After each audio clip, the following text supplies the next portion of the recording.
জীবন মানুষকে মাঝে মাঝে এমন কিছু পরিস্থিতিতে ফেলে যে অনেক কিছুই ছেড়ে দিতে হয় ইচ্ছে না থাকলেও। আপনারা জানেন যে আমি হাল চাষ ছাড়া সরিষা চাষ নিয়ে একটা কাজ করতেছিলাম এবং আপনাদের মাঝে 2টা ভিডিও তুলে ধরছিলাম। তো এই দেখেন আমার সরিষা গাছে ফুল চলে আসছে, এই যে দেখতে পাচ্ছেন সুন্দরভাবে ফুল চলে আসছে। আপনারা বলতে পারেন যে এখানে এত পানি দেওয়ার কারণ কি না, এখানে আসলে আমি পানি দিই নাই, ইচ্ছাকৃতভাবে দেই নাই। এখানে হচ্ছে পানি দেওয়া হচ্ছে, মানে আমাদের একটা পুকুর আছে ওইটা শুকানো হচ্ছে। এখন এখানে খুব বেশি সরিষা হবে সেরকম কোনো সম্ভাবনা নাই। আপনারা দেখতে পারতেছেন যে সরিষার গাছগুলা মানে বীজ খুব বেশি সুবিধার হয় নাই। দেখেন ছোট্ট গাছেই ফুল চলে আসছে, এখানে খুব বেশি সরিষা আসবে না, যার কারণে হচ্ছে পুকুর শুকাবে। পুকুর যদি শুকাইতেছে, এখন যদি পাইপ দিয়ে পানি নেই, সেটা হচ্ছে একটু দূরে নিতে হয় পাইপ দিয়া। এখন দূরে পাইপ দিয়ে নিতে গেলে পানির স্পিড কমে যায়, বাট তেল খরচ বেশি হয়।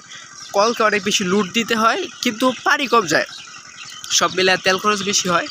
তো ওই সব কিছু হিসাব করে হচ্ছে গিয়া আমি আর কিছু বলতে পারি নাই, মানে আব্বা কল ছুড়ে দিছে। তারপর আর কি বলার, কিছু বলার নাই। 3 দিন হইতেছে, 3 দিনের মধ্যে এখনও গাছ তেমন নষ্ট হয় নাই। এই যে দেখতে পারতেছেন গাছ আর কি পচে নাই, এখনও গাছের গোড়াও পচে নাই। 3 দিন হয়ে যাইতেছে, পানি শুকাইতেছে। তারপর দেখা যাক কি হয়। এই দেখেন ফুল, সরিষা ফুল 3 দিন হয়ে যেতেছে, গাছ এখনও সুস্থ আছে আল্লাহর রহমতে। কালকে হচ্ছে শেষ হয়ে যাব। কালকে যদি পানি শুকানোর কাজ শেষ হয়ে যায় তাহলে হয়তো কিছুটা আশা করা যায় যে এগুলা বেঁচে উঠতেও পারে।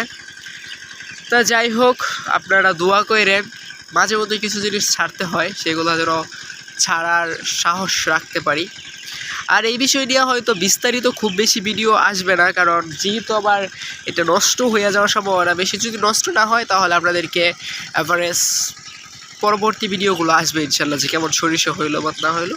তবে ভালো একটা সরিষার শুরু হয়েছিল, গাছে ফুল টুল সব চলে আইছিল, পরিস্থিতির কারণে এখন হার বাইরা নিতে হইলো।